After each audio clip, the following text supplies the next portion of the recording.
it's such a luxury just to play chess and not to think about things and be away from real life where all kinds of things can happen. So we should cherish what we have.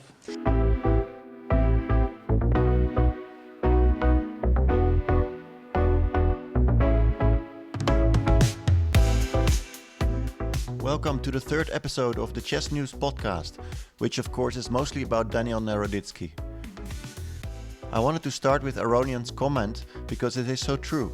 Especially in bad times, we are lucky to have the game of chess in our lives and we should cherish it.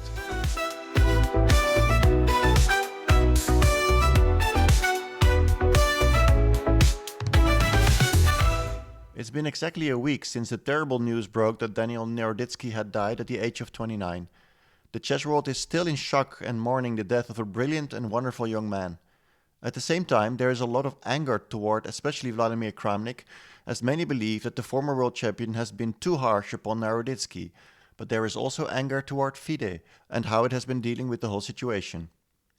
First of all, some more words from Aronian, who was the first top player to be interviewed about the tragic news and who spoke on behalf of the whole chess community, I believe, when he said, "It's heartbreaking. I knew Danya quite well. I can say he was always a good friend and a nice guy, and yeah, I'm shocked. I have no really words to describe the grieving that I'm going through, and I hope his family stays strong, and he was loved by everybody.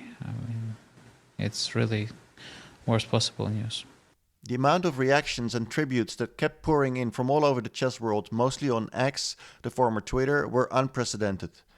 As someone who has been around for a while, I was thinking this is the biggest tragedy the chess world has to deal with since the death of Bobby Fischer.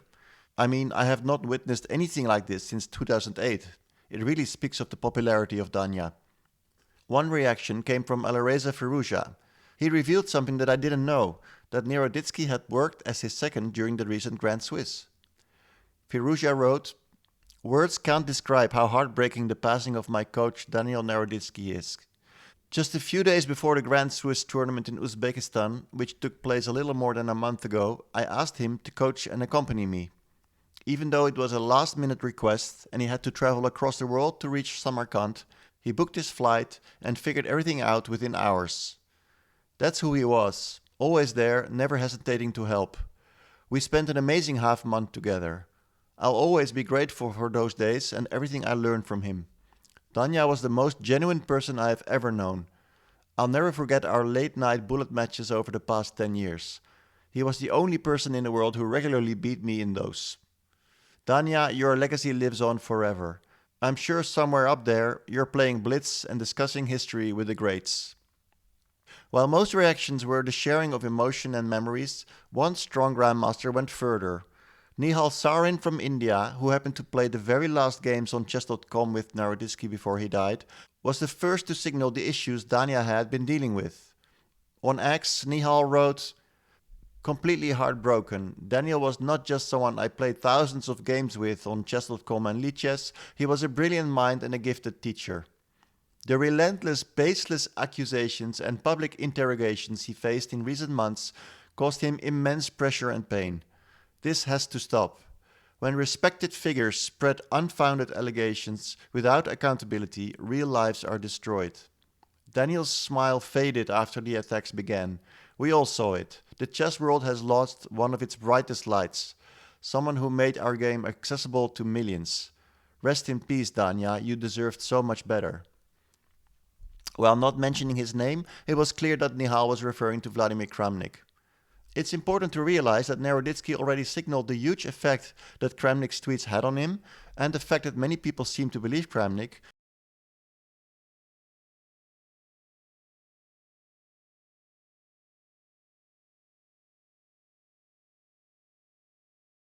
But this is a sustained, evil, and absolutely unhinged attempt to destroy my life. And I really don't, I'm tired of mincing words at this point. He is trying to ruin my life. He's trying to inflict emotional harm, physical harm on me. He knows exactly what he's doing.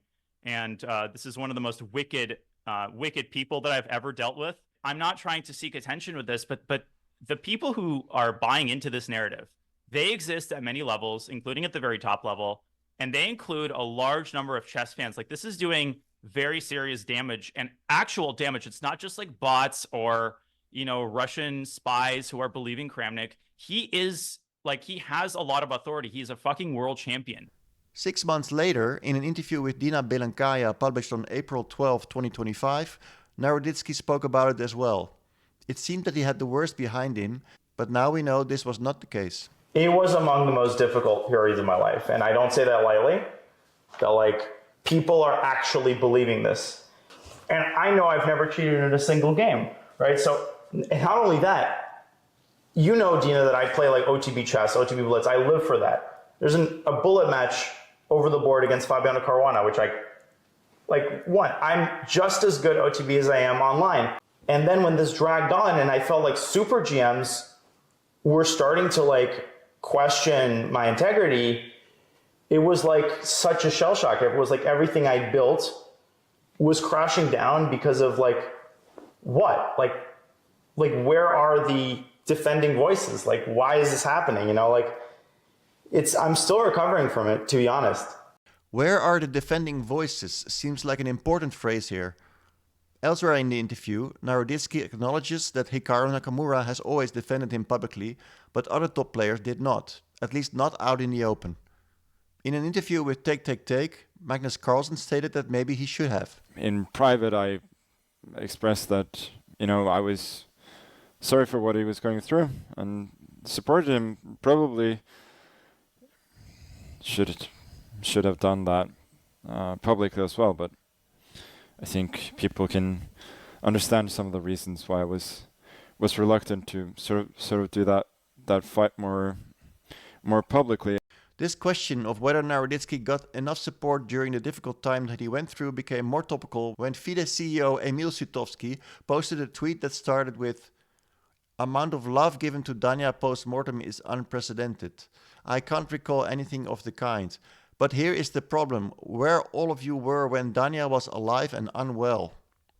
This tweet was not received well in the chess community, to put it mildly.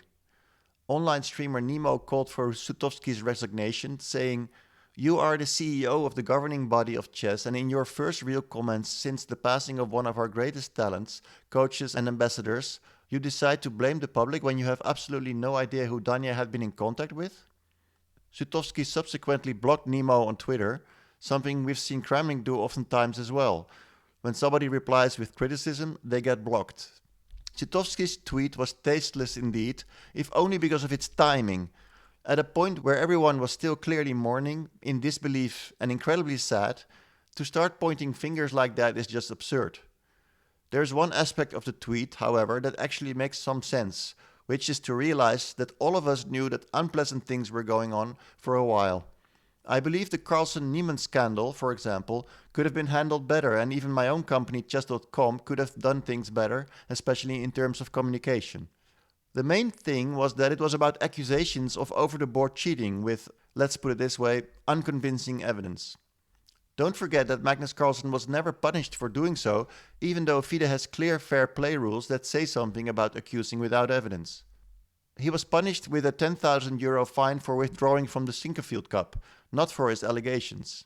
I believe this might have contributed to creating an environment where people might feel more freedom to accuse people of cheating, something FIDE is to blame for. That, by the way, is also what makes the whole Kramnik thing so ironic. Some of you might remember Toiletgate in 2006, when the team of Veselin Topalov accused Kramnik of cheating because Kramnik went to the toilet dozens of times during a game of the World Championship. As proof, some vague analysis coming from a relatively weak computer program was used. For many years, the Bulgarians went through the chess world with a damaged reputation, and so, if anyone, Kramnik should know that accusing someone without clear, undisputed proof is something you should just not do because of how much you can harm someone's life. Somewhere at the end of his last stream, Naroditsky pointed out the main problem. But the problem is, ever since the Kramnik stuff, I feel like if I start doing well, people assume the worst of intentions. Like, why did he end the stream? So they start playing well. The issue is just the lingering effect of it. Meanwhile, the cause of Naroditsky's death is not clear yet, although the New York Post has reported that it is being investigated as possible suicide or drug overdose. Also, the US edition of the Daily Mail spoke to Naroditsky's mother, Elena Naroditsky. There is nothing more important to Daniel than his dignity and his name as a chess player, she said in an interview Tuesday night from her home in California.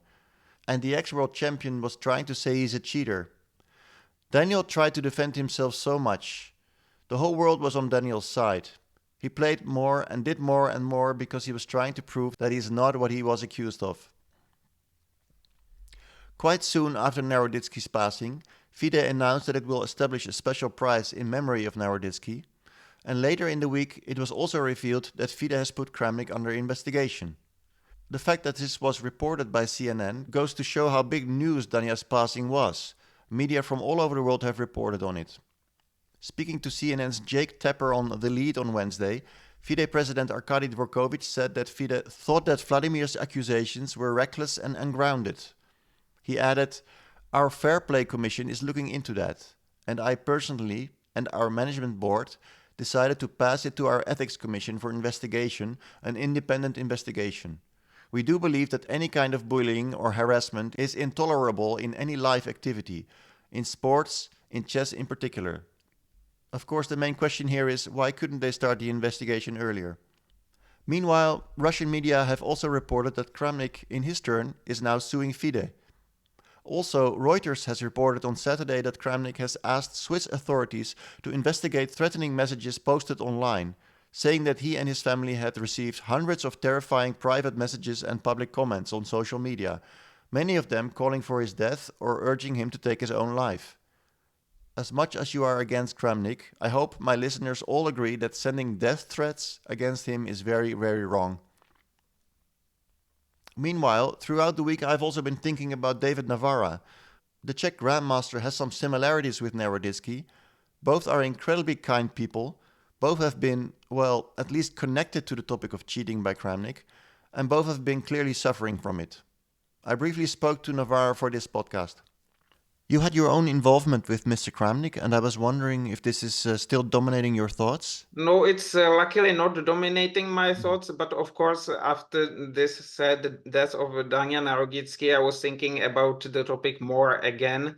And before it was like from time to time, but of course, when I am thinking about it, I'm still angry and like this, and I still experience stress and so on. So basically, I would like to clarify some things. I don't. Okay. Grandmaster Kramnik did not exactly accuse me in that tweet, but he put me in connection with cheating. He wrote Cheating Tuesdays, but basically this was the moment where the problems started for me. But I mean, then some people were like accusing me in online discussions, and it was connected to that statistics. And I had some problems with my communication with FIDE back then, because I just wanted to have that statistics examined because I believed it to be wrong, and somehow the communication was not as smooth as I would hope. As the saying goes, the show must go on, which means we have to move to other topics. The biggest event that concluded this week was the US Championship in St. Louis, where Fabiano Caruana and Carissa Yip repeated as champions once again. Caruana was the first player since Bobby Fischer to win 4 consecutive US titles, earning $67,000, while Yip has now won it 3 times back-to-back, earning $45,000. I mean, I always feel like this tournament is very meaningful. It's the strongest national championship in the world. Has a huge history. You know, you mentioned Bobby Fischer, one of the greatest players of all time, without a doubt. And of course, it's impossible to match his achievements in the U.S. Championship, especially the one which the 11 out of 11, which I think we'll never reach, but still. Repeating his result 4 in a row. That's. I mean, I couldn't have possibly hoped for that, but yeah, it's just an amazing feeling. Also over the weekend, the European Club Cup in Rhodes, Greece was concluded, with the Romanian team Super Chess winning all its 7 matches. The team had as team captain Ivan Sokolov, who also played 1 game by the way and won it, And there was also Constantin Lupulescu, Daniel Darda, Bogdan Daniel Deac, Alexei Sarana, Parham Magsudlu, and Jordan van Vrees in the team. And, last but not least, world champion Gukesh Domaraju played as well, starting from the third round. He won 3 games and drew 2, which got him 11 rating points, and Gukesh is now back in the world's top 10. The women's section was won by the Chess Club of Monaco, playing with Alexandra Goryachkina, Divya Desmukh, Alexandra Kostenyuk, Alina Kashlinskaya, and Elizabeth Bates. One game from the women's section should be noted here, which is 10-year-old Bodana Sivanandan's wonderful victory against former world champion Maria Muzichuk, played in the first round. You can find it in my news report on chess.com. 2 smaller events occurred in my native country, the Netherlands. First of all, the traditional festival in Hogeveen took place over the week. Grandmaster Erwin Lamy won the crown group ahead of Alexei Shirov, Arkady Naidic and Elina Rubers. The 19-year-old Dutch talent had a rough start with 4 losses, but then defeated both Naidic and Shirov in the last 2 rounds to get a good result after all.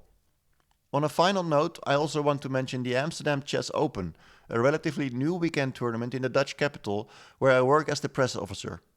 It was held from 24 to 26 October and had 640 participants, which makes it the second largest tournament in the Netherlands behind the Tata Steel Chess Tournament.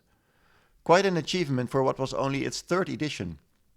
The winner in the A group was Louis Engel, a 23-year-old grandmaster from Hamburg, Germany. That's it for this week. Thanks for listening and remember to subscribe wherever you get your podcast. See you next week.